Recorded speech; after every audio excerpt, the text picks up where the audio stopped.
În 1994 s-au găsit în curtea acestor doi psihopați rămășițele a 12 fete, iar părți din genunchii și oasele lor au fost găsite în pereți.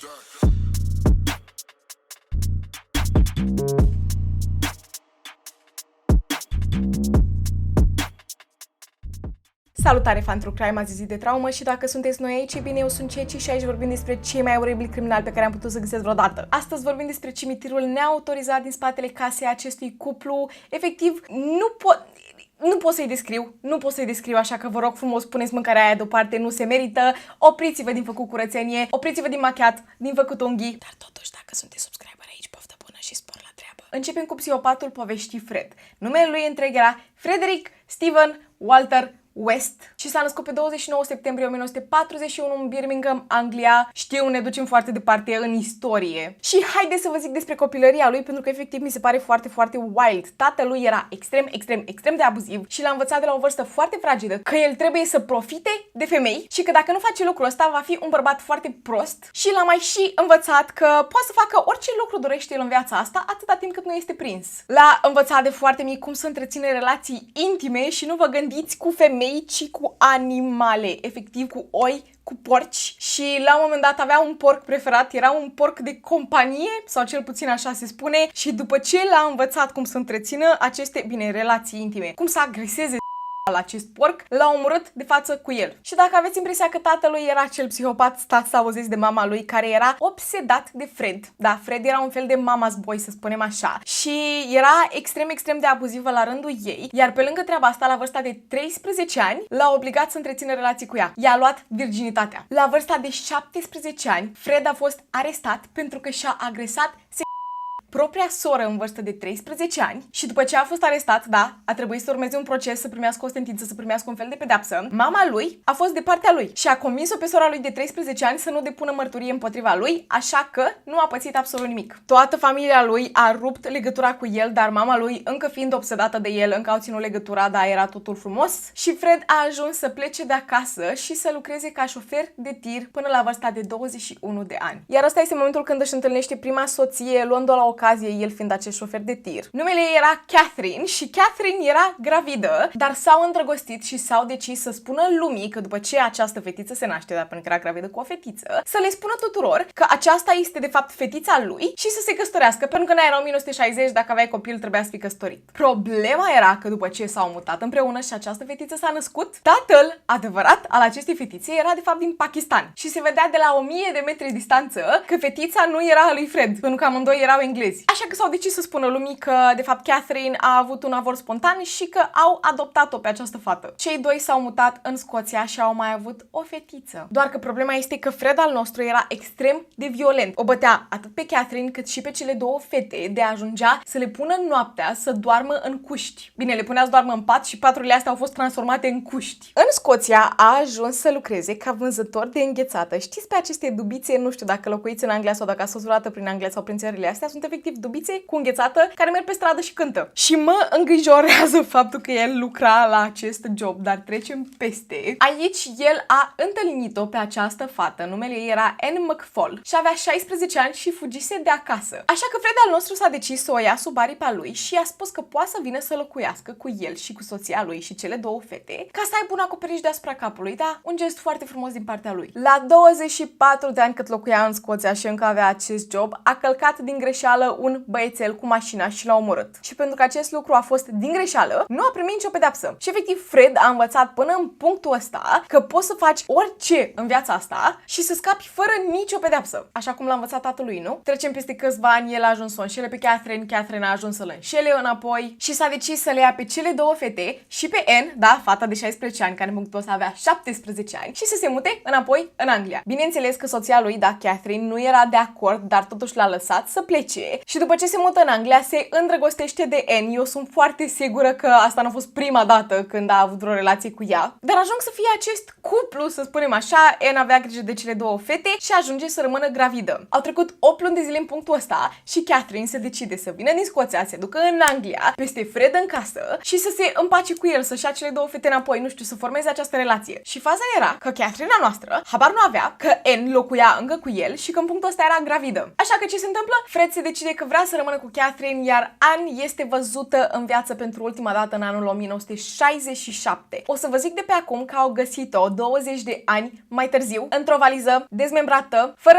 genunchi, fără alte oase din corp, dar fără degete, și bebelușul care trebuia să fie în pântec nu mai era acolo. Catherine a rămas împreună cu Fred și, din păcate, tot acest abuz nu s-a oprit absolut deloc. A continuat să o bată, a continuat să abuzeze de cele două fete și un an mai târziu ea s-a decis să plece, doar că imediat după ce a plecat a realizat că vrea să ia și cele două fete cu ea. S-a întors înapoi, l-a rugat pe Fred să îi lase custodia celor două fete, dar să poată să le ia cu ea, și ăsta este punctul în care Catherine este văzută în viață pentru ultima dată. Din nou vă zic că au găsit-o peste 20 de ani îngropată în pădure, la fel, fără genunchi, fără diferite oase, doar că de data asta era dezmembrată și pusă în diferite pungi. Și da, i-au găsit și capul într-o pungă separată. Acum Fred are 28 de ani, are două fete în grijă și este singur, are nevoie de o nevastă, are nevoie, nu știu, de o femeie ca să aibă grijă de cele două fete, dar o femeie ca să poată să o manipuleze. Și ajunge să o întâlnească pe Rose, care în acel moment avea 15 ani, a întâlnit-o într-o stație de autobuz. Haideți să vă zic cine este Rose, pentru că la rândul ei nu a avut o copilărie prea frumoasă și a ajuns să-i fie complice. Rosemary Letts s-a născut pe 29 noiembrie 1953 și, ca să înțelegeți, când mama ei era gravidă cu ea, a intrat într-o depresie majoră și a ajuns să facă terapie cu electroșoc. Și ăsta a fost unul din motivele pentru care Rose s-a născut cu diferite probleme la cap. Mai pe scurt să vă explic, nu putea să distingă răul de bine sau să arate diferite emoții, iar tatăl ei avea schizofrenie și a ajuns să o agreseze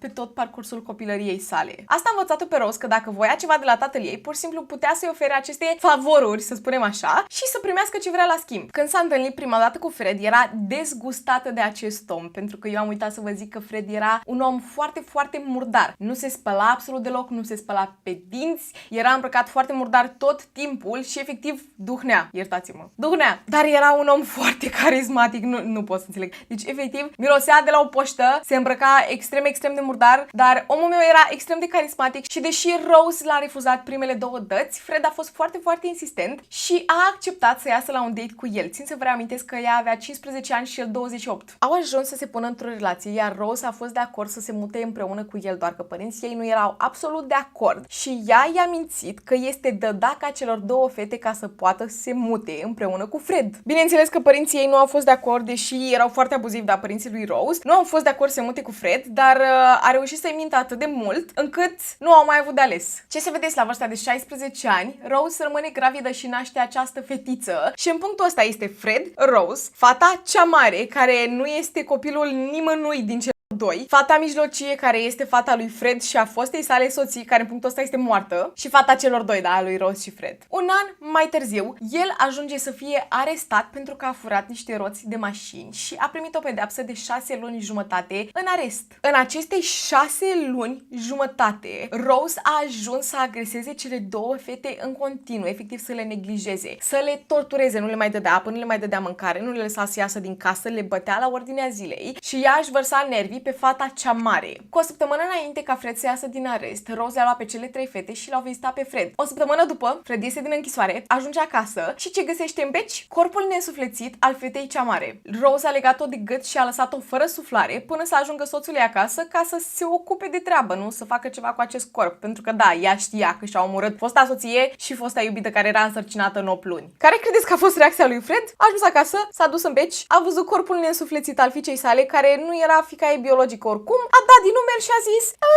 da, ok, hai să o îngropăm în curte. Bineînțeles că nu a putut să se abțină din a dezmembra-o și i-a luat ca suvenir genunchii. El avea obsesie cu genunchii fetelor și cu degetele lor. Anii trec și Rose se decide să lucreze ca femeie de noapte, să spunem așa, știți voi la ce mă refer. Dar nu orice femeie de noapte, a început să aibă diferiți clienți și mai exact cliente, da? Ei îi plăcea să aducă alte femei acasă și au amenajat această cameră din apartament care să fie camera lui Rose și era efectiv cu găuri în pereți ca să poată să prindă lanțuri, cu diferite obiecte ca să fie cât mai violentă, biciuri, cuțite, bandaje și ea lua clienți acasă doar care puteau să suporte toată această durere. Am început să aibă diferite petreceri, da, genul ăla de petreceri în care participa și Fred, bineînțeles, și dacă acești clienți, majoritatea erau femei, nu voiau să fie și alt bărbat în cameră, nu era nicio problemă pentru că Fred s-a asigurat să aibă un fel de găurică în perete prin care poate să le privească. O chestie care m-a șocat. Tatăl ei nu a fost absolut de acord cu Fred, cu relația celor doi. Dar vreți să știți care era cel mai fidel client al ei? Tatăl ei. Da, deci ea lucra ca femeie de noapte și tatăl ei venea ca client. În următorii 20 de ani de zile, Rose a ajuns să aibă 8 copii. 8. Și doar 5 dintre ei erau ai lui Fred. Restul 3 nu se știe. Se presupune că tatăl unuia dintre copii e chiar tatălui Rose. Bineînțeles că au ajuns să fie foarte, foarte abuzivi asupra lor și să îi agreseze în modul ăla, da. Mai ales Fred, care avea ceva cu fetele lui. Până în 1991 au fost reportate 31 de internări la spital de la toți cei care erau în casă, de la câte răni și fracturi au avut. De la vârsta de 7 ani, toți acești copii au fost obligați să facă treburi casnice. Iar în 1986, fata cea mare, da, prima fata a lui Rose, dispare. Și Fred ajunge să amenințe restul copiilor că dacă nu ascultă de el, da, dacă nu sunt cuminți, vor ajunge ca sora lor cea mare, îngropați sub casă. În toți ăștia 20 de ani, femei încep să dispară. Dar asta știm noi, pentru că ele de fapt nu au fost niciodată raportate la poliție că sunt dispărute. Pentru că erau efectiv cliente de ale lor, femei luate de pe stradă, femei care nu aveau casă și încep să dispară una câte una. Abia în 1992 poliția este alertată că una din fetele lui Fred, care avea 13 ani, este agresată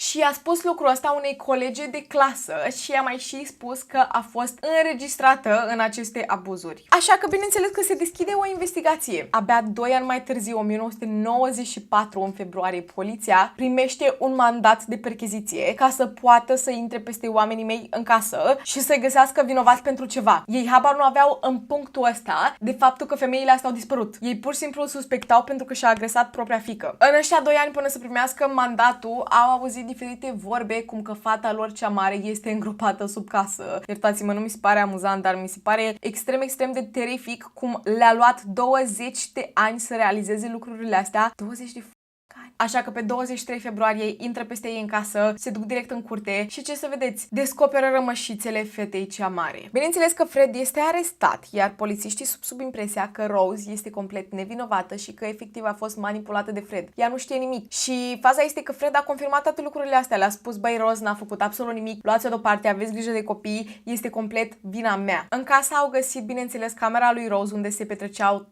toate aceste tragedii și au găsit o cutie care de fapt era un kit pentru omorât care conținea cuțite, biciuri, bandaje, această mască făcută din bandă izoleră și au început să sape în curte. Vreți să știți câte cadavre au găsit în curte? 10. 10 cadavre și bineînțeles au descoperit și faptul că el a omorât-o pe Anne și pe Catherine, da, fosta lui soție și fosta iubită și în total au fost găsite rămășițele a 12 corpuri neînsuflețite, femei, bine, fete care aveau vârsta între 15 și 21 de ani și nu vă gândiți că le-au găsit pe toate întregi, nu. Toate erau dezmembrate, toate erau fără cap și în total în jur de 370 de oase diferite care lipseau. Nu le-au găsit absolut niciodată. Nu, mint, le-au găsit. Le-au găsit în pereții lui Fred. Toți genunchii de la toate aceste femei erau în pereți. Nu înțeleg care era obsesia lui cu genunchii. Bineînțeles că toate aceste femei aveau semne de tortură, erau toate cu legături în jurul gâtului, în jurul mâinilor, oase fracturate și s-a descoperit că toate aceste 10 femei au fost legate de tavan și bătute cu zilele înainte să fie omorâte. Fred nu a vrut să recunoască absolut nimic inițial, dar după și-a dat seama că dacă nu recunoaște nimic, probabil soția lui, Rose, am uitat să vă zic că s-au căsătorit între timp, da, bineînțeles. Soția lui, Rose, va fi cel mai probabil găsită vinovată pentru unele din aceste crime, așa că a început să recunoască absolut tot. A început să spună toate grozăviile pe care le-a făcut și a luat toată vina asupra lui. Rose este complet nevinovată. Bine, așa zicea el. Dar bineînțeles că polițiștii nu au crezut toată treaba asta și au ajuns să o aresteze și pe ea într-un final, iar ăsta este punctul în care Fred încerca să-i trimită tot felul de scrisori lui Rose și ea îl ignora complet, era foarte, foarte nervoasă pe el. Așa că Fred a început să-și schimbe povestea, a început să spună că de fapt Rose a avut parte la toate aceste lucruri, după care a spus că ea le-a omorât pe toate femeile și că Catherine, fosta lui soție, a omorât-o pe Anne, după care Catherine a murit pentru că era bolnavă și practic în punctul ăsta el n-a mai făcut absolut nicio crimă, el este acolo complet nevinovat și a început să-și schimbe povestea de pe zi pe alta. A început să intre într-o depresie extrem de mare, mai ales pentru că Rose nu îi răspundea la scrisori. Nu îi răspundea absolut deloc și el era foarte, foarte trist pe treaba asta, așa că în caz că vă întrebați ce pedeapsă a primit, ei bine, nu a ajuns la proces pentru că pe 1 ianuarie 1995 Fred s-a spânzurat în celula sa. A lăsat o scrisoare de adio, să spunem așa, iar la sfârșit era un desen cu o piatră de mormânt pe care era scris în felul următor și practic asta era dorința lui ca asta să fie scris pe piatra lui de mormânt, că aici stă Fred whatever West și la sfârșit unde își așteaptă soția iubită Rose. El până în ultimul moment și-a iubit soția și era extrem de supărat că nu îl mai băga în seamă. Rose a primit închisoare pe viață și a continuat să spună că este nevinovată, nu a avut dreptul la apel niciodată și foarte surprinzător nu îl va mai avea niciodată pentru că da, încă este în viață, încă este închisă la vârsta de 70 de ani și încă susține că este complet nevinovată. Am uitat să vă mai spun că în casa lor au găsit 99 de casete video, așa se numesc, casete video cu foarte multe înregistrări de la aceste torturi și cum ei întrețineau aceste relații și aveau aceste petreceri, inclusiv un videoclip cum își torturau și agresau propria fată de 13 ani. În caz că vă întrebați ce s-a întâmplat cu restul copiilor, ei bine, au primit identități noi, nu se știe cine sunt în ziua de astăzi. Sunt foarte sigură că săracii au fost traumatizați pentru tot restul vieții. Sper că sunt bine și sunt fericiți în ziua de astăzi, chiar sper din toată inima. Și țin să vă spun că am omis câteva detalii, dacă vi se pare că au fost foarte importante de la acest caz, dacă îl știați, puteți să le lăsați în comentarii, dar mi se părea că era prea întortocheat și efectiv nu voiam să vă trec prin fiecare amănunt pentru că mi-a dat o durere de cap. Atât a fost acest caz, sunt tare, tare curioasă ce părere aveți despre el. Bineînțeles că o să-mi susțin ideea și să spun în continuare că Rose este complet vinovată pentru toate aceste lucruri, dacă nu ea a fost capul tuturor acestor tragedii. Oamenii mei aveau un cimitir, efectiv un cimitir în spatele casei, foarte, foarte tragic și faptul că au scăpat basma curată 20 de ani de zile și au continuat să își facă clienți mă neliniștește teribil. Dar dacă cam atât a fost acest caz, eu una nu am auzit de el, deși locuiesc în Anglia. Nu pentru mult timp, pentru că ne mutăm înapoi în România în 2025. Ei, abia aștept. Vreau să mulțumesc în special membrilor acestui canal care mă susțin și în felul ăsta, să știți că vă apreciez din suflet. Acolo aveți videoclipurile în avans și diferite story time-uri din viața mea personală. Mă găsiți pe Instagram, TikTok, Twitch, unde intru săptămânal live, vorbim despre cazuri românești și vă anunț pe Instagram când intrăm, pentru că jobul meu diferă și faptul că merg la facultate și anul ăsta am o licență, am prea multe pe cap, iertați-mă, știu că în ultima perioadă nu am intrat atât de mult și țin să vă reamintesc că Twitch-ul este gratis. Da, mulțumesc frumos. Nu uitați să lăsați un like, share, subscribe, tot ce puteți să faceți ca să ajutați acest canal, mai ales pentru că sunt foarte, foarte sigură că acest videoclip o să fie limitat, așa că nu o să ajungă în vizorul multor oameni. Apreciez din suflet că a stat aici până la final, chiar dacă știați povestea și asta doar pentru fața mea minunată. Mulțumesc frumos! Mai avem un cont de YouTube care se numește Mia și acolo postăm tot felul de videoclipuri interesante și despre criminal și travel vlogs. Ce mai trebuie să zic? Habar nu am, mor de sete, afară este cald, mor de cald. Sper că sunteți bine, eu am fost Ceci, iar până trauma viitoare, stay safe. Abia în 1992 poliția este arestată. Poliția e arestată.